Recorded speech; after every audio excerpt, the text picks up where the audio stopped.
ನಮಸ್ತೆ ವೀಕ್ಷಕರೇ, 70ನೇ ಕನ್ನಡ ರಾಜ್ಯೋತ್ಸವದ ಈ ಸರಣಿಗೆ ತಮಗೆಲ್ಲ ಸ್ವಾಗತ ಕೋರ್ತಾ, ಇವತ್ತು ನಮ್ಮ ಜೊತೆ ಈ ಸರಣಿಯಲ್ಲಿರುವ ಅತಿಥಿ ಕನ್ನಡ ಉಪನ್ಯಾಸಕರಾಗಿ ಅಷ್ಟೇ ಅಲ್ಲದೆ ಬಂಡಾಯ ಸಾಹಿತಿಗಳು ಆಗಿ ಪ್ರಗತಿಪರ ಹೋರಾಟಗಳಲ್ಲಿ, ರೈತ ಹೋರಾಟಗಳಲ್ಲಿ ತಮ್ಮನ್ನು ತೊಡಗಿಸ್ಕೊಂಡಿರುವಂಥ ಡಾಕ್ಟರ್ ಶಿವಲಿಂಗಪ್ಪ ಅವರು ಈ ಸರಣಿಯಲ್ಲಿ ನಮ್ಮ ಜೊತೆಗೂಡ್ತಿದ್ದಾರೆ. ಅವರಿಗೆ ಈ ಸರಣಿಗೆ ಸ್ವಾಗತ ಕೋರ್ತಾ. ನಮಸ್ತೆ ಮೇಡಮ್ರೆ. ಸರ್, ನೀವು ಬಂಡಾಯ ಸಾಹಿತಿಯಾಗಿರೋದ್ರಿಂದ ಈ ಕನ್ನಡ ಭಾಷೆ ಉಗಮ ಮತ್ತು ಅದರ ಬೆಳವಣಿಗೆ ಹೇಗಾಯಿತು ಅನ್ನುವಂಥದ್ದನ್ನು ನೀವು ವಿವರಿಸಿದರೆ ಚೆನ್ನಾಗಿರುತ್ತೆ ಸರ್.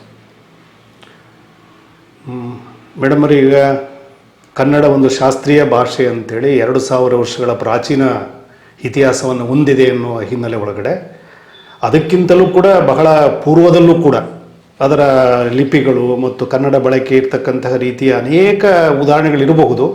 ಆದರೆ ನಮಗೆ ಶಾಸನದ ಮೂಲಕವಾಗಿ ತಾಳಿಕೋಟೆಯ ಶಾಸನ ಮತ್ತು ನಂತರದಲ್ಲಿ ಕ್ರಿಸ್ತ ಪೂರ್ವ 450ರಲ್ಲಿ ಕ್ರಿಸ್ತಶಕ 450ರಲ್ಲಿ ಅಲಿಮಿಡಿ ಶಾಸನ ಲಭ್ಯ ಆಗ್ತದೆ.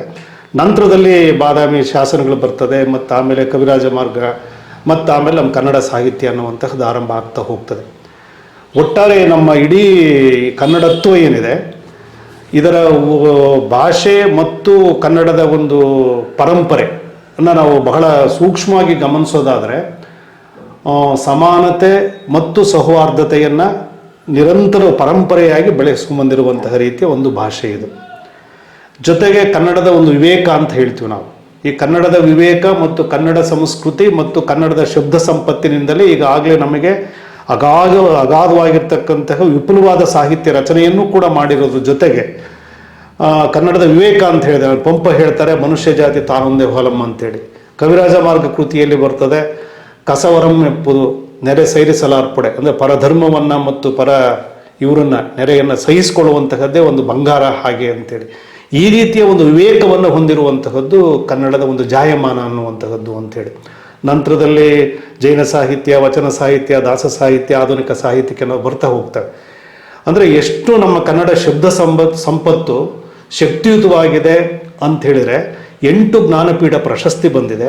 ಇತ್ತೀಚೆಗೆ ಬೂಕರ್ ಸಾಹಿತ್ಯ ಪ್ರಶಸ್ತಿಯನ್ನು ಕೂಡ ಇದು ಹೊಂದಿದೆ. ಹಾಗಾಗಿ ಇದೆಲ್ಲ ಒಂದು ರೀತಿಯಲ್ಲಿ ಕನ್ನಡತ್ವ ಮತ್ತು ಕನ್ನಡದ ಒಂದು ಮನಸ್ಸು ಅಂತ ಏನು ಹೇಳ್ತೇವೆ, ಸಂಸ್ಕೃತಿ ಅಂತ ಹೇಳ್ತೇವೆ, ವಿವೇಕ ಅಂತ ಹೇಳ್ತೇವೆ, ಇವೆಲ್ಲವನ್ನು ಸಮಗ್ರವಾಗಿ ನಾವು ಇದನ್ನು ಗ್ರಹಿಸಿ ಆ ರೀತಿಯಾಗಿ ತುಂಬ ಅಭಿಮಾನವಾಗಿ ನಮ್ಮ ಮಾತೃಭಾಷೆ ಕನ್ನಡ ಅನ್ನುವಂತಹ ರೀತಿಯಲ್ಲಿ ಗ್ರಹಿಸಬಹುದು. ಇನ್ನೊಂದು ಮಾತು ಹೇಳಿಬಿಡ್ತೇನೆ ನಾನು, ಯಾಕೆ ಮಾತೃಭಾಷೆ ಅಂತಿದ್ದಾಗೆ ಇದು ಅತ್ಯಂತ ಒಂದು ಅಂತರ್ಶಕ್ತಿ ಹಾಗೆ ಅಂತ ಹೇಳಿದ್ರೆ, ಯಾವುದೇ ಒಂದು ಮನಸ್ಸಿಗೆ ತನ್ನದೇ ಆಗಿರ್ತಕ್ಕಂತಹ ಹೊಸತು ಅಂಕುರ ಆದರೆ ಕಂಡು ಬಂದಾಗ ಅದನ್ನು ಅವನು ಅರ್ಥೈಸಿಕೊಳ್ಳುವಂತಹದ್ದೇ ತನ್ನ ಮಾತೃಭಾಷೆಯ ಮೂಲಕವಾಗಿ. ನಂತರದಲ್ಲಿ ಅವರಿಗೆ ಬೇಕಾದಂತಹ ರೀತಿಯಲ್ಲಿ ಭಾಷೆಯಲ್ಲಿ ತರ್ಜುಮೆ ಮಾಡಿ ಹೇಳಬಹುದು. ಆದರೆ ಅವನಿಗೆ ಹೊಳಪು ಕಾಣುವಂತಹದ್ದು, ತೋಚುವಂತಹದ್ದು ಮಾತೃಭಾಷೆಯಲ್ಲಿ. ಹಾಗಾಗಿ ಕುವೆಂಪು ಅವರು ಒಂದು ಕಡೆ ಹೇಳ್ತಾರೆ, ಇದೊಂದು ಶಕ್ತಿ ಅಂತೇಳಿ, ಇದೊಂದು ಮಂತ್ರ ಅಂತ. ಇದು ಉತ್ಪ್ರೇಕ್ಷೆ ಅಲ್ಲ. ಇಂತಹ ರೀತಿಯ ಒಂದು ಶಕ್ತಿಯುತವಾಗಿರ್ತಕ್ಕಂತಹ ಭಾಷೆ ಇದೆಯಲ್ಲ, ತಾವೇ ಹೇಳಿದಾಗ ಉಗಮ ಆಗಾಯಿತು. ಇವತ್ತಿನ ನೆಲೆಬೆಲೆ ಏನು ಅನ್ನುವಂತಹದ್ದು ನಮ್ಮ ಮುಂದಿರ್ತಕ್ಕಂತಹ ಒಂದು ಗಂಭೀರವಾದಂತಹ ವಿಚಾರ ಆಗಿದೆ. ಹಾಗಾಗಿ ಕನ್ನಡಕ್ಕೆ ಅನೇಕ ಸವಾಲುಗಳಿದ್ದಾವೆ. ಇವತ್ತು ಕನ್ನಡದ ಎಲ್ಲರೂ ಕೂಡ ಸಾಮಾನ್ಯವಾಗಿ ಮಾತಾಡ್ತಕ್ಕಂತಹ ಹಿನ್ನೆಲೆ ಒಳಗಡೆ ಈ ರೀತಿಯ ಕನ್ನಡದ ಜೀವಂತವಾಗಿರಲಿಕ್ಕೆ, ಮುಂದೆಯೂ ಕೂಡ ಜೀವಂತವಾಗಿರುತ್ತೆ ಮತ್ತು ಉಳಿಯುತ್ತೆ ಅನ್ನೋದಕ್ಕೆ ಸಾಹಿತಿಗಳು, ಕನ್ನಡ ಪರ ಹೋರಾಟಗಾರರು ಮತ್ತು ಅದಕ್ಕೆ ಸಂಬಂಧಪಡುವಂತಹ ಚಿಂತಕರು, ಜೊತೆಗೆ ಬಹಳ ಮುಖ್ಯವಾಗಿ ಕನ್ನಡ ಬಳಸುವಂತಹ ಸಾಮಾನ್ಯ ಜನ ಇದ್ದಾರಲ್ಲ, ಅವರಿಂದ ಕನ್ನಡ ಉಳಿಯುತ್ತೆ, ಬೆಳೆಯುತ್ತೆ ಅನ್ನುವಂತಹದ್ದು ಒಂದು. ಜೊತೆಗೆ ಇನ್ನೊಂದು, ನಮಗೆ ಇವತ್ತು ಕನ್ನಡದ ಭಾಷೆಯ ಉಳಿವಿಗೆ ನಾವು ಮುಂದೆ ಯಾವ ರೀತಿಯಾಗಿ ನಮ್ಮ ಒಂದು ಮಾರ್ಗದಲ್ಲಿ ಹೋಗಬೇಕಾಗ್ತದೆ ಅನ್ನುವಂತಹದ್ದು ಒಂದು ಜಟಿಲ ಪ್ರಶ್ನೆ ಇದೆ. ಅನೇಕ ಸವಾಲುಗಳು ಕೂಡ ಇದೆ. ನೀವೆಲ್ಲರೂ ಒಳಗೊಂಡು ಯೋಚನೆ ಮಾಡೋದಾದರೆ, ಇವತ್ತಿನ ಒಂದು ವರ್ತಮಾನದ ವಿದ್ಯಮಾನದ ಒಂದು ಪರಿಸ್ಥಿತಿ ಒಳಗಡೆ ಕನ್ನಡ ಭಾಷಾ ಕಲಿಕೆಯಿಂದ ಶಿಕ್ಷಣ ಮಾಧ್ಯಮವಾಗಿ ಕನ್ನಡ, ಮತ್ತು ಉದ್ಯೋಗಕ್ಕೆ ಕನ್ನಡ ಮಾನದಂಡ ಆಗಬೇಕು, ಬಹುರಾಷ್ಟ್ರೀಯ ಕಂಪನಿಗಳಲ್ಲಿ ಕನ್ನಡಿಗರಿಗೆ ಆದ್ಯತೆಯನ್ನು ಕೊಡಬೇಕು, ಇಂತಹದ್ದೇ ಇವತ್ತು ನಮ್ಮ ಮುಂದಿರುವಂತಹದ್ದು. ಈಗೇನಾಗಿದೆ, ಸಹಜವಾಗಿಯೇ ಅಂದರೆ ಸಮಾಜದಲ್ಲಿರ್ತಕ್ಕಂತಹ ಕನ್ನಡಿಗರೇ ಆಗಿರುವಂತಹ ಪೋಷಕರೆಲ್ಲರೂ ಕೂಡ ತಮ್ಮ ಒಂದು ಮಕ್ಕಳ ಒಂದು ಭವಿಷ್ಯ, ಒಂದು ಪ್ರಯೋಜನ, ಮುಂದೆ ಸೌಲಭ್ಯದ ಪ್ರಯೋಜನ ಕಾರಣಕ್ಕಾಗಿ ಸಹಜವಾಗಿ ಅವರಿಗೆ ಯಾವುದು ಸೂಕ್ತ ಅನಿಸುತ್ತೆ, ಆರ್ಥಿಕ ಹೊರೆ ಆದರೂ ಚಿಂತೆ ಇಲ್ಲ, ಅವರ ಆಯ್ಕೆಗೆ ಸ್ವತಂತ್ರರಾಗಿರೋದ್ರಿಂದ ಬಹುಪಾಲು ಜನ ಇಂಗ್ಲೀಷ್ ಮಾಧ್ಯಮಕ್ಕೆ ಅಧ್ಯಯನಕ್ಕೆ ಕಳಿಸುವಂತಹದ್ದನ್ನು ನೋಡ್ತಾ ಇದ್ದೇವೆ.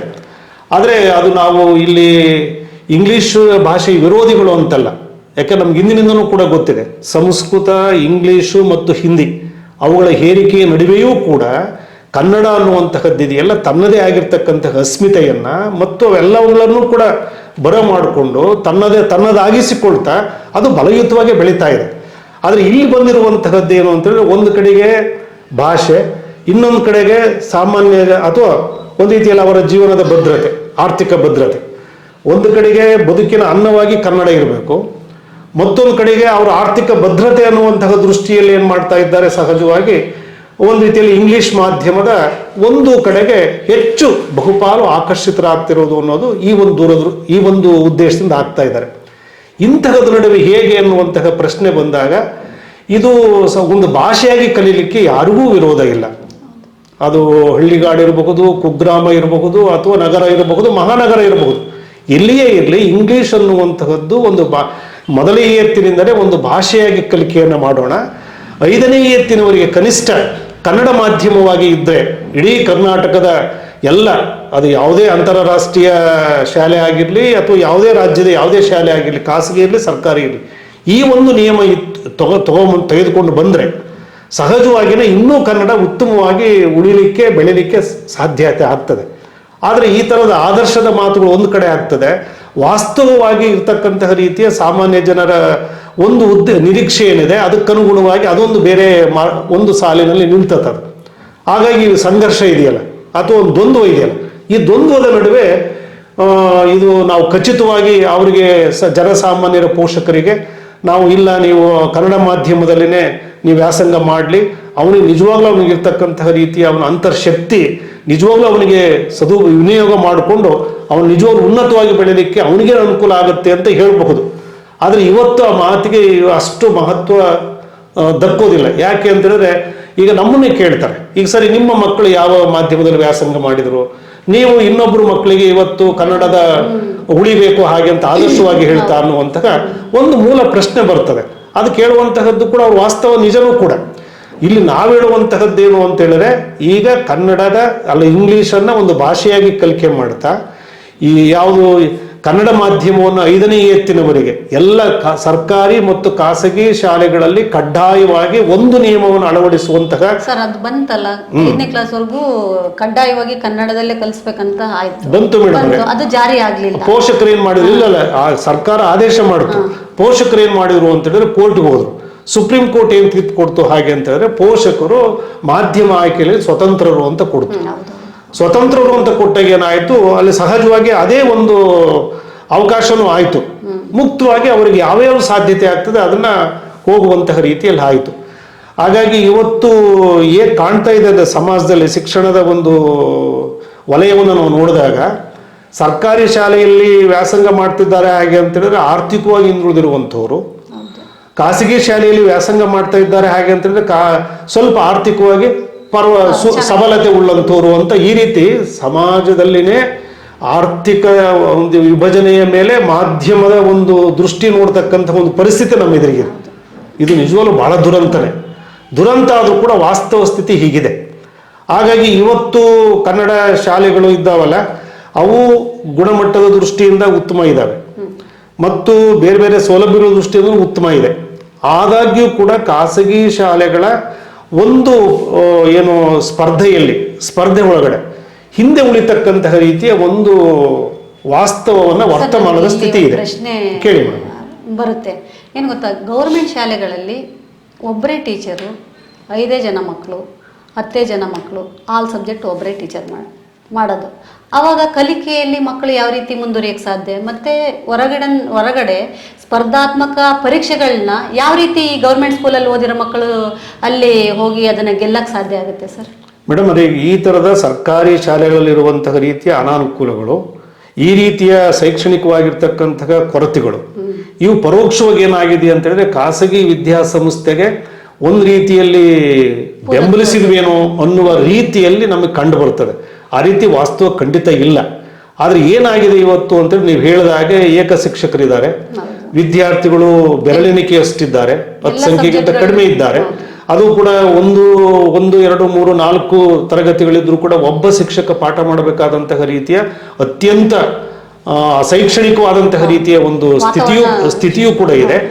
ಈಗ ಇದ್ರ ಮಧ್ಯದಲ್ಲಿ ಸಹಜವಾಗಿ ಪೋಷಕರು ತಮ್ಮ ಒಂದು ಮಕ್ಕಳ ಹಿತದೃಷ್ಟಿಯಿಂದ ಸಂದರ್ಭಕ್ಕೆ ಯಾವುದು ಅವರಿಗೆ ಉತ್ತಮ ಅನ್ಸುತ್ತೆ ಆ ತೀರ್ಮಾನಗಳು ತೆಗೆದುಕೊಳ್ಳಿಕ್ಕೆ ಮುಂದೆ ಹೋಗ್ತಾರೆ. ಹಾಗಾಗಿ ಮುಂದೆ ಹೋಗ್ತಾರೆ. ನಿಜವಾಗ್ಲೂ ಅವರು ಕೌಟುಂಬಿಕವಾಗಿ ಖಾಸಗಿ ಶಾಲೆಯ ಶುಲ್ಕವನ್ನು ಭರಿಸುವಷ್ಟು ಶಕ್ತಿ ಇಲ್ಲದೆ ಹೋದ್ರು ಕೂಡ ಮಕ್ಕಳ ಒಂದು ಭವಿಷ್ಯಕ್ಕಾಗಿ ಇವತ್ತಿನ ಸ್ಪರ್ಧಾತ್ಮಕ ಜಗತ್ತಿನ ಹರಿವು ಪೂರ್ಣ ಇಲ್ಲದೆ ಹೋದ್ರು ಕೂಡ ಮುಂದೆ ನನ್ನ ಮಗ ಏನಾದರೂ ಒಂದು ಉದ್ಯೋಗವನ್ನ ಗಳಿಸಬೇಕು ಹಾಗೆ ಅಂತ ಹೇಳಿದ್ರೆ ಇದು ಅನಿವಾರ್ಯ ಅನ್ನುವಂಥದ್ದು ಅವರಿಗೆ ಸಾರ್ವಜನಿಕ ಒತ್ತಡ ರೂಪುಗೊಂಡ್ಬಿಟ್ಟಿದೆ. ಹೌದು ಸರ್, ನಾವು ಇವಾಗ ಶಿಕ್ಷಣ ಕೊಡಿಸಿದ್ರೆ ನಮ್ಮ ಮಕ್ಕಳು ಈಗ ಶಿಕ್ಷಣ ಕೊಡಿಸದೆ ಮುಂದೆ ಅವರು ಉದ್ಯೋಗಕ್ಕೆ ಹೋಗ್ತಾರೆ ಕಾರಣಕ್ಕಾಗಿ ಉದ್ಯೋಗ ಸಿಗದೆ ಇಂಗ್ಲಿಷ್ ಓದಿದ್ರೆ ಮಾತ್ರನೇ ಅನ್ನೋ ಒಂದು ವಾತಾವರಣ ಇದೆ. ಹಂಗಾಗಿ ಪೋಷಕರೆಲ್ಲರೂ ಕೂಡ ಆ ತರದ ಕಡೆನೆ ವಾಲುವಂತ ಒಂದು ಪರಿಸ್ಥಿತಿ ಇವಾಗಲೇ ನಿರ್ಮಾಣ ಆಗೋಗ್ಬಿಟ್ಟಿದೆ. ಅದು ಚೇಂಜ್ ಆಗೋದು ಯಾವಾಗ ಸರ್? ಮೇಡಮ್ ಅವ್ರೆ, ಈಗ ವೃತ್ತಿ ಶಿಕ್ಷಣ ಇದೆಯಲ್ಲ ಅದು ಸಹಜವಾಗಿ ಅಲ್ಲಿ ಒಂದು ಸೀಟ್ ಲಭ್ಯ ಪಡಿಬೇಕು ಅಂದ್ರೆ ಮತ್ತು ನೀವು ಹೇಳಿದಾಗ ಉನ್ನತ ಶಿಕ್ಷಣದಲ್ಲಿ ಮತ್ತು ಉದ್ಯೋಗದಲ್ಲಿ ನಾವೇನಾದ್ರೂ ಕೂಡ ಅದನ್ನು ಪಡಿಬೇಕು ಹಾಗೆ ಅಂತ ಇಂಗ್ಲಿಷ್ ಮಾಧ್ಯಮದಲ್ಲಿ ವ್ಯಾಸಂಗ ಮಾಡಿದ್ರೆ ನಮ್ಗೆ ಅನುಕೂಲ ಆಗುತ್ತೆ ಅಂತಕ್ಕಂತಹದ್ದಿದೆ. ಆದರೆ ಅದು ಒಂದು ರೀತಿ ವ್ಯಾಮೋಹ ಅಂತನೋ ಅಥವಾ ಇರ್ತಕ್ಕಂತಹ ವಾಸ್ತವ ಅನ್ನೋಂತಹ ರೀತಿಯಲ್ಲಿ ಇರಬಹುದು ನಿಜ. ಆದ್ರೆ ನಾವು ಸ್ವಲ್ಪ ದೂರದೃಷ್ಟಿಯಿಂದ ಮತ್ತು ಬಹಳ ವ್ಯವಧಾನವಾಗಿ ನಾವು ನೋಡಿದಾಗ ಕನ್ನಡ ಮಾಧ್ಯಮದಲ್ಲಿ ವ್ಯಾಸಂಗ ಮಾಡಿರುವಂಥವರು ಕೂಡ ಈಗ ಉದಾಹರಣೆ ನಮ್ಮಲ್ಲಿ ಉನ್ನತ ಶಿಕ್ಷಣದಲ್ಲಿ 5% ಕನ್ನಡ ಮಾಧ್ಯಮದಲ್ಲಿ 10ನೇ ತರಗತಿ ವ್ಯಾಸಂಗ ಮಾಡಿರ್ತಕ್ಕಂಥವರಿಗೆ ಮೀಸಲಿದೆ. ಹಿಂದೆ ಮಾನ್ಯ ಬಂಗಾರಪ್ಪ ಅವರು ಮುಖ್ಯಮಂತ್ರಿಯವರಾಗಿದ್ದಾಗ ಮತ್ತು ಮಾನ್ಯ ಬರಗೂರು ರಾಮಚಂದ್ರಪ್ಪ ಅವರು ಕನ್ನಡ ಪ್ರಾಧಿಕಾರದ ಅಧ್ಯಕ್ಷರಾಗಿದ್ದಾಗ ಇದನ್ನ ಒಂದು ತಂದ್ರು ಒಂದು ನಿಯಮವನ್ನು. ಹಾಗಾಗಿ ಇಲ್ಲಿ ನೀವು ಹೇಳಿದಾಗೆ ಅದು ಯಾವಾಗ ನಮ್ಮ ಶೈಕ್ಷಣಿಕ ಗುಣಮಟ್ಟದಲ್ಲಿ ಗಟ್ಟಿತನ ಇಲ್ಲದೆ ಹೋದಾಗ, ಅಲ್ಲಿ ಅದರ ಒಂದು ಬದ್ಧತೆ ಇಲ್ಲದೆ ಹೋದಾಗ, ಅದರ ವಿದ್ಯಾರ್ಥಿಗಳ ಶೈಕ್ಷಣಿಕ ಗುಣಮಟ್ಟದ ನೈತಿಕ ಜವಾಬ್ದಾರಿಯನ್ನ ಶಿಕ್ಷಕರು ಮತ್ತು ಶಿಕ್ಷಣ ವ್ಯವಸ್ಥೆ ತೆಗೆದುಕೊಳ್ಳದೆ ಹೋದಾಗ ಈ ರೀತಿಯ ತಾವು ಹೇಳಿರ್ತಕ್ಕಂಥದ್ದೇ ಒಂದು ರೀತಿಯಲ್ಲಿ ಮುನ್ನಡೆಗೆ ಬರುವಂತಹ ಸಾಧ್ಯತೆ ಇದೆ. ಹಾಗಾಗಿ ಇಲ್ಲಿ ಅದು ಏನೇ ಇರಬಹುದು, ನಿಜ ಏನೇ ಇರಬಹುದು, ಕಲಿಕೆ ಎನ್ನುವಂತಹದ್ದು ಗುಣಮಟ್ಟದಲ್ಲಿ ಗಟ್ಟಿತನ ಬಂದ್ರೆ ಅವಾಗ ಸಹಜವಾಗಿ ಕನ್ನಡ ಮಾಧ್ಯಮದಲ್ಲಿ ವ್ಯಾಸಂಗ ಮಾಡಿದ್ರು ಕೂಡ ಇಂಗ್ಲಿಷ್ ಮಾಧ್ಯಮದ ಸ್ಪರ್ಧಾತ್ಮಕ ವಿದ್ಯಾರ್ಥಿಗಳ ಜೊತೆ ಕನ್ನಡ ಮಾಧ್ಯಮದ ವಿದ್ಯಾರ್ಥಿಗಳು ಕೂಡ ಖಂಡಿತವಾಗಲೂ ಕೂಡ ಅವರು ಮುನ್ನಡೆಯನ್ನು ಸಾಧಿಸಲಿಕ್ಕೆ ಪೂರ್ಣ ಅವಕಾಶ ಇದೆ. ಅಲ್ಲ ಸರ್, ಅದು ಹಂಗೆ ಅವರು ಕನ್ನಡ ಮಾಧ್ಯಮದಲ್ಲೇ ಕಲಿಬೇಕು ಅನ್ನುವಂಥದ್ದು ಆ ಖಾತ್ರಿ ಯಾರು ಕೊಡ್ತಾರೆ ನಮಗೆ ಮುಂದೆ ಉದ್ಯೋಗ ಸಿಗುತ್ತೆ? ಆ ಥರದೊಂದು ವಾತಾವರಣನೇ ಇಲ್ವಲ್ಲ ಸರ್ ಇವಾಗ. ಸರ್ಕಾರಿ ಶಾಲೆಗಳೆಲ್ಲ ಮುಚ್ಚೋಗ್ತಿದ್ದಾವೆ, ಮತ್ತೆ ಎಲ್ಲ ಇರುವಂಥ ಇಂಗ್ಲಿಷ್ ಮಾಧ್ಯಮ ಸ್ಕೂಲ್ಗಳಲ್ಲಿ ಕನ್ನಡ ಒಂದು ಸಬ್ಜೆಕ್ಟ್ ಆಗಿ ಕಲಿಸ್ತಿದ್ದಾರೆ ಇವಾಗ ಅಲ್ವಾ? ಹಂಗಾಗಿ ನಾವು ಮಾತಾಡ್ತಿದ್ದೀವಿ ಕನ್ನಡ ಉಳಿಸ್ಬೇಕು ಬೆಳೆಸ್ಬೇಕು ಅಂತ ಮಾತಾಡ್ತಿದ್ದೀವಿ. ಆದ್ರೆ ಅದು ಅಳಿಸು ಹೋಗುವಂತ ಒಂದು ಪರಿಸ್ಥಿತಿ ನಿರ್ಮಾಣ ಆಗಿದೆ. ಈ ಪರಿಸ್ಥಿತಿ ಯಾವಾಗ ಸರಿ ಹೋಗೋದು, ಹೆಂಗ್ ಸರಿ ಮಾಡ್ಬೇಕು ಅದನ್ನ? ಬಹಳ ಮುಖ್ಯವಾದ ಪ್ರಶ್ನೆಯನ್ನ ತಾವು ಕೇಳಿದ್ರಿ ಮೇಡಮ್ ಅವರೇ. ಈಗ ಮೊದಲಿಗೆ ನಾವು ಕೇಳ್ಕೊಳ್ಳೋದಾದ್ರೆ, ಈಗ ಉದ್ಯೋಗದ ಕಾರಣಕ್ಕಾಗಿ ಉನ್ನತ ಶಿಕ್ಷಣದ ಪ್ರವೇಶಕ್ಕಾಗಿ ಇಂಗ್ಲಿಷ್ ಮಾಧ್ಯಮದ ಒಂದು ಏನು ಪ್ರಧಾನವಾಗಿ ಅದೇ ಇವತ್ತು ನಮಗೆ ಪ್ರಧಾನವಾಗಿದೆ ಮತ್ತು ಅದನ್ನೇ ಆಯ್ಕೆ ಮಾಡ್ಕೊಳ್ತಾರೆ ಅಂತಕ್ಕಂತಹದ್ದಿದೆ. ಆದರೆ ಉದ್ಯೋಗಕ್ಕೆ ನಾವು ಈಗಾಗಲೇ ಆರಂಭದಲ್ಲೇ ಒಂದು ಪ್ರಸ್ತಾಪವನ್ನು ಮಾಡಿದ್ವಿ.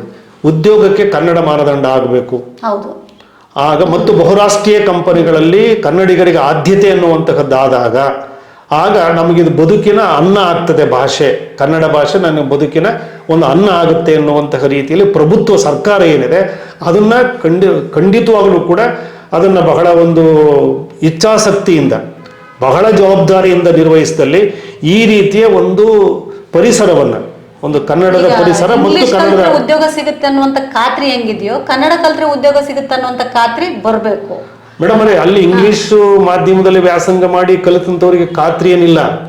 ಆದ್ರೆ ಇರುವ ಅಲ್ಪ ಉದ್ಯೋಗ ಅವಕಾಶಗಳಲ್ಲಿ ಅವರಿಗೆ ಹೆಚ್ಚು ಪಡಿತಾ ಇದ್ದಾರೆ, ಅವ್ರಿಗೆ ಅವಕಾಶ ಆಗ್ತಾ ಇದೆ ಎನ್ನುವಂತಹದ್ದಿದೆ. ಹಾಗಾಗಿ ಇಂಗ್ಲಿಷ್ ಮಾಧ್ಯಮದಲ್ಲಿ ಕಲಿಕೆಯನ್ನ ಮಾಡಿರ್ತಕ್ಕಂಥವರಿಗೆ ಉದ್ಯೋಗ ಖಾತ್ರಿ ಎನ್ನುವಂತಹದ್ದೇನಿಲ್ಲ, ಕನ್ನಡದಲ್ಲಿ ಮಾಧ್ಯಮದಲ್ಲಿ ಉದ್ಯೋಗ ಖಾತ್ರಿ ಇಲ್ಲ ಅನ್ನುವಂತಹದ್ದೇನಲ್ಲ. ಆದ್ರೆ ಇಲ್ಲಿ ಮಾಧ್ಯಮಗಳು ಏನಾಗ್ತದೆ ಅಂತ ಹೇಳಿದ್ರೆ ಅವರ ಒಂದು ವಿದ್ಯಾರ್ಥಿಯ ಒಂದು ಕಲಿಕೆಯ ಒಂದು ಮಟ್ಟ ಇದೆಯಲ್ಲ, ಕಲಿಕೆಯ ಮಟ್ಟದಲ್ಲಿ ಉತ್ತಮವಾಗಿದ್ರೆ ಮಾಧ್ಯಮಗಳು ಅನ್ನುವಂತಹದ್ದು ಕೇವಲ ನೆಪ ಆಗ್ತದೆ. ಆದರೆ ಇಲ್ಲಿ ಏನಾಗುತ್ತೆ, ಶೈಕ್ಷಣಿಕ ಗುಣಮಟ್ಟದಲ್ಲಿ ಬಹಳ ಮುಖ್ಯವಾಗಿ ಅದರ ಒಂದು ಜವಾಬ್ದಾರಿ ಇದೆಯಲ್ಲ, ಆ ಜವಾಬ್ದಾರಿಯನ್ನು ಯಾರು ಹೊರಬೇಕು ಅನ್ನುವಂತಹದ್ದು ಹೊರಬೇಕಾಯ್ತ ಶಿಕ್ಷಕರು. ಬಹುಮುಖ್ಯವಾಗಿ ಏನೇ ಇರ್ಬೋದು ಕೊರತೆ, ಹಿಂದೆಲ್ಲ ನಿಮ್ಮೆಲ್ಲರಿಗೂ ಕೂಡ ಗೊತ್ತಿದೆ, ಒಂದು ಮರದ ಕೆಳಗಡೆ ಕಲಿತಾ ಇದ್ವಿ ನಾವು ಕಲ್ತ್ಕೊಂಡಂಥವ್ರೆ. ನೆಲದ ಮೇಲೆ ಒಂದು ಸುಮ್ಮನೆ ಅಲಿಗೆ ಇತ್ತು, ಕೆಲವು ಸರಿ ಬರೀ ನೆಲದಲ್ಲಿನೇ ನಾವೇ ಶನಿವಾರ ದಿನ ಸಗಣಿ ಸಾರಿಸ್ತಾ ಇದ್ವಿ, ಕುತ್ಕೊಳ್ತಾ ಇದ್ವಿ. ಅಲ್ಲಿ ಆ ಪ್ರಶ್ನೆ ಬರೋದೇ ಇಲ್ಲ. ಇವೆಲ್ಲ ಸೌಲಭ್ಯಗಳಿಂದನೇ ಅಂತಲ್ಲ, ಮುಖ್ಯವಾಗಿ ಏನಾಗಿದೆ ಅಂತ ಹೇಳಿದ್ರೆ ಆತ್ಮಪೂರ್ವಕವಾಗಿ ಅರ್ಪಣಾ ಮನೋಭಾವದ ಮೂಲಕವಾಗಿ ಎಲ್ಲ ಸಾಂದರ್ಭಿಕ ಕಾರಣಗಳನ್ನು ಬದಿಗಿಟ್ಟು ಕಲಿಸ್ಬೇಕು ಅನ್ನುವಂತಹ ಒಂದು ಪ್ರೀತಿಯನ್ನ, ಒಂದು ತೃಪ್ತಿಗಾಗಿ ಪಾಠ ಮಾಡಿದರೆ ಖಂಡಿತವಾಗ್ಲೂ ಮಾಧ್ಯಮಗಳು ನೆಪ ಆಗ್ತವೆ. ಅವನ ಒಂದು ಬುದ್ಧಿವಂತಿಕೆ ಇದೆಯಲ್ಲ, ಅವನ ಒಂದು ಕೌಶಲ್ಯ ಇದೆಯಲ್ಲ, ಅವನ ಸ್ವಂತಿಕೆ ಇದೆಯಲ್ಲ, ಖಂಡಿತವಾಗ್ಲೂ ಕೂಡ ಅದು ವಿಕಾಸ ಆಗ್ತದೆ. ಅಲ್ಲ ಸರ್, ಇದು SLC ವರೆಗೂ ಓಕೆ, ಆದರೆ SLC ನಂತರ ಟೆಕ್ನಿಕಲ್ ಕೋರ್ಸ್ಗಳು ಮಾಡ್ಬೇಕಂದ್ರೆ ಯಾವುದು ಕನ್ನಡ ಮಾಧ್ಯಮದಲ್ಲಿ ಇರಲ್ಲ ಅಲ್ವಾ? ಇವಾಗ ಸೈನ್ಸ್ ತಗೊಂಡ್ರೆ ಅವರು ಇಂಗ್ಲಿಷ್ ಏನಾದರೂ CBSE ICSE ಮಾಡಿ ಹೋದವರು ಒಂದಷ್ಟು ಸ್ಕೋರ್ಗಳನ್ನ ಮಾಡ್ಕೊಂಡು ಒಳ್ಳೆ ಕಾಲೇಜ್ಗಳು ಸಿಗ್ತಾವ ಅವರಿಗೆ. ಆ ಕಾರಣಕ್ಕಾಗಿ ಕೂಡ ಇವತ್ತಿನ ಪೋಷಕರು ನಾವು ಇಂಗ್ಲಿಷ್ ಕಡೆ ವಾಲುವಂತ ಒಂದು ಪರಿಸ್ಥಿತಿ ಇದೆ ಅಂತೇಳಿ ನನಗೆ ಅನ್ಸುತ್ತೆ. ಮೇಡಮ್, ನೀವು ಒಳ್ಳೆಯ ಪ್ರಶ್ನೆಯನ್ನು ಪ್ರಸ್ತಾಪ ಮಾಡಿದ್ರಿ. ಈಗ ನೋಡಿ, ತಾಂತ್ರಿಕ ಶಿಕ್ಷಣ ಇದೆಯಲ್ಲ, BE ಇದೆಯಲ್ಲ, ಮತ್ತು ವೈದಿಕ ಶಿಕ್ಷಣ ಇದೆಯಲ್ಲ, ಇಲ್ಲಿ ಇವತ್ತು ನಮಗೆ ಪಟ್ಟಿಗಳಿದಾವಲ್ಲ, ವಿಜ್ಞಾನದ ಪಟ್ಟಿಗಳಿದಾವಲ್ಲ, ಅವು ಕನ್ನಡದಲ್ಲಿ ಲಭ್ಯ ಇಲ್ಲ ಅನ್ನುವಂತಹದ್ದಿದೆ. ಆದರೆ ಈಗ BEಯಲ್ಲೂ ಕೂಡ ಕನ್ನಡದ ಪಟ್ಟಿಗಳು ಬಂದಿದ್ದಾವೆ, ವಿಜ್ಞಾನ ಪಟ್ಟಿಗಳು ಬಂದಿದ್ದಾವೆ. ಈಗ ದ್ವಿತೀಯ PUCಯಲ್ಲಿ ಕನ್ನಡ ಮಾಧ್ಯಮದ ವಿಜ್ಞಾನ ಪಟ್ಟಿಗಳು ಕೂಡ ಬಂದಿದ್ದಾವೆ. ಆದರೆ ಬೆರಳೆಣಿಕೆಯಷ್ಟು ಜನ ಮಾತ್ರ ಅದನ್ನು ಆಯ್ಕೆ ಮಾಡ್ಕೊಳ್ತಾ ಇದ್ದಾರೆ. ಹಾಗಾಗಿ BEನಲ್ಲಿ ಬಂದಿದೆ. ವೈದ್ಯಕೀಯ ಶಿಕ್ಷಣದಲ್ಲಿ ಆ ಥರದ ಪಟ್ಟಿಗಳಿದ್ರೂ ಕೂಡ ಅದನ್ನು ಅನುಸರಿಸಕ್ಕೆ ಸಾಧ್ಯ ಆಗದೇ ಇರುವಂತಹದ್ದು ಇನ್ನೂ ಬೆಳವಣಿಗೆ ಆಗಿಲ್ಲ. ಈಗ ಉದಾಹರಣೆ, ಸುಮ್ಮನೆ ಒಂದು ಮಾತನ್ನು ಪ್ರಸ್ತಾಪ ಮಾಡಬೇಕಾದ್ರೆ, ಉದಾಹರಣೆ ರಷ್ಯಾ ಇತ್ಯಾದಿಕ್ಕೆ ಹೊರದೇಶಗಳಿಗೆ ವೈದ್ಯಕೀಯ ಶಿಕ್ಷಣವನ್ನು ವ್ಯಾಸಂಗ ಮಾಡಲಿಕ್ಕೆ ಹೋದಾಗ ಅಲ್ಲಿ ಒಂದು ನಿಯಮ ಇದೆ. ಏನು ಅಂತ ಹೇಳಿದ್ರೆ, 1 ವರ್ಷ ಆ ಭಾಷೆಯನ್ನು ಕಲಿಬೇಕು ಅವರು. ನಂತರದಲ್ಲಿ ಅದೇ ಭಾಷೆಯಲ್ಲಿದೆ, ರಷ್ಯನ್ ಭಾಷೆಯಲ್ಲಿನೇ ವೈದ್ಯಕೀಯ ಶಿಕ್ಷಣ ಇರುವಂತಹದ್ದು. ನಮ್ಮಲ್ಲಿ ಆ ಬಗೆಯದ್ದಿಲ್ಲ. ಈ ರೀತಿಯ ದ್ವಂದ್ವ ಇದೆಯಲ್ಲ, ಈ ದ್ವಂದ್ವದಲ್ಲಿ ಏನಾಗ್ತದೆ, ಗೊಂದಲದಲ್ಲಿ ಏನಾಗ್ತದೆ ಅಂತ ಹೇಳಿದ್ರೆ, ಸಾಂದರ್ಭಿಕವಾಗಿ ಯಾರು ಒಂದು ರೀತಿಯಲ್ಲಿ ಪ್ರಯೋಜನ ಪಡ್ಕೊಳ್ತಾ ಹೋಗ್ತಾರೆ ಅವರಿಗೇನೆ ಪ್ರಯೋಜನಗಳು, ಅವಕಾಶಗಳು ಆಗ್ತಾ ಇದೆ ಎನ್ನುವಂತಹದ್ದು ನಿಜ. ಹಾಗಾಗಿ ಇದು ಬಹುಕಾಲ ಬೇಕು. ಈಗಂತೂ ವೈದ್ಯಕೀಯ ಶಿಕ್ಷಣದಲ್ಲೂ ಕೂಡ ಕನ್ನಡದಲ್ಲಿ ಪಟ್ಟಿಗಳ ಸಿದ್ಧ ಆಗ್ತಾ ಇದ್ದಾವೆ. BEನಲ್ಲೂ ಕೂಡ ಕನ್ನಡದ ಪಟ್ಟಿಗಳು ಸಿದ್ಧ ಆಗ್ತಾ ಇದೆ. ದ್ವಿತೀಯ PUCಯಲ್ಲೂ ಕೂಡ ಪಟ್ಟಿಗಳಿಗಾಗಲೇ ಸಿದ್ಧ ಆಗೋಗ್ಬಿಟ್ಟಿದೆ. ಅನೇಕ ಕನ್ನಡ ಮಾಧ್ಯಮದಲ್ಲೂ ಕೂಡ ಬರೆದಿದ್ದಾರೆ. ಆದರೆ ನೀವು ಹೇಳಿದ ಹಾಗೆ ಅದು ಒಂದು ರೀತಿಯಲ್ಲಿ ಸಮಾಧಾನಕರವಾಗಿದೆಯೇ, ಮುಂದೆ ಆಯ್ಕೆ ಮಾಡ್ಕೊಳ್ಬಹುದೇ? ಅಂದರೆ ವಿಜ್ಞಾನವನ್ನು, ವೈದ್ಯಕೀಯ ಶಿಕ್ಷಣವನ್ನು ಕನ್ನಡದಲ್ಲಿ ಅಧ್ಯಯನ ಮಾಡ್ತಕ್ಕಂಥದ್ದು ಅನ್ನೋದು ಬಹುಕಾಲ ಕಾಯಬೇಕಾಗ್ತದೆ, ಅದು ನಿರೀಕ್ಷೆಯಲ್ಲಿ ಇರಬೇಕಾಗ್ತದೆ.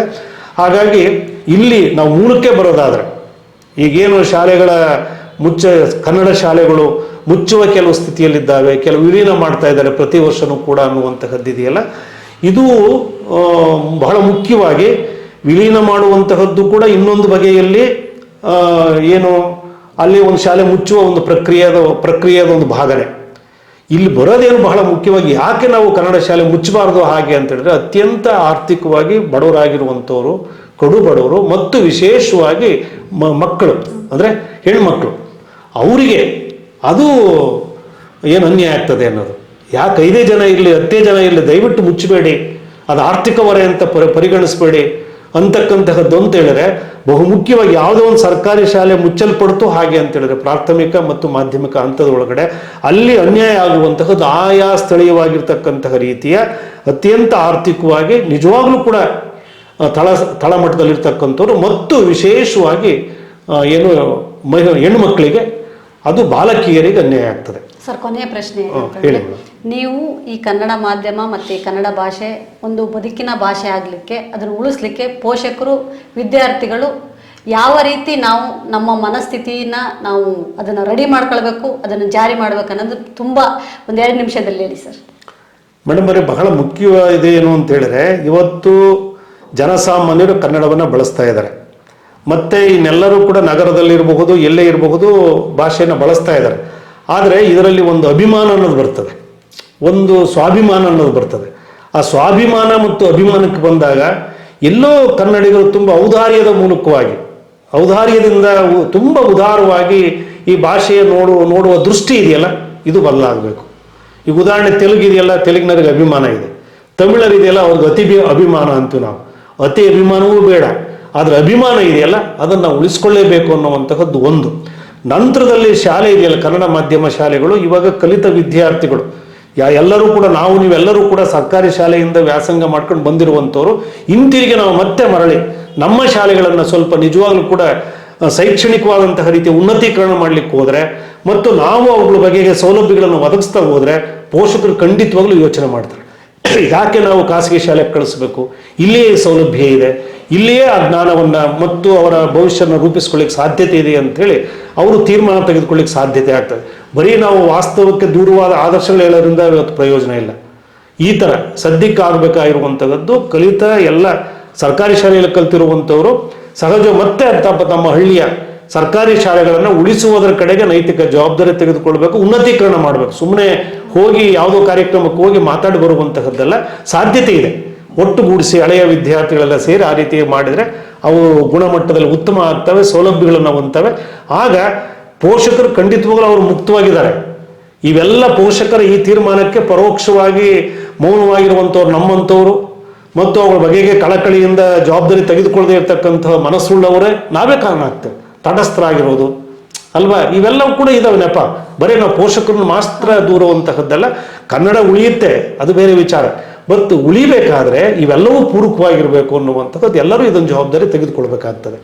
ನೋಡಿದ್ರಲ್ಲ ವೀಕ್ಷಕರೇ, ಶಿವಲಿಂಗಪ್ಪ ಅವರು ಈ ಕನ್ನಡ ಮಾಧ್ಯಮದ ಬಗ್ಗೆ ಏನು ಅಂಧಾಭಿಮಾನ ಇಲ್ಲದೇನೆ ಅಭಿಮಾನ ಇಟ್ಕೊಂಡು ಕನ್ನಡ ಮಾಧ್ಯಮದಲ್ಲಿ ನಾವು ಓದಿದರೆ ನಮಗೆ ಮುಂದಿನ ಭವಿಷ್ಯ ಚೆನ್ನಾಗಿರುತ್ತೆ ಅನ್ನುವಂಥ ಒಂದು ಖಾತ್ರಿ ಕೊಟ್ಟರೆ ಪೋಷಕರು ವಿದ್ಯಾರ್ಥಿಗಳು ಕೂಡ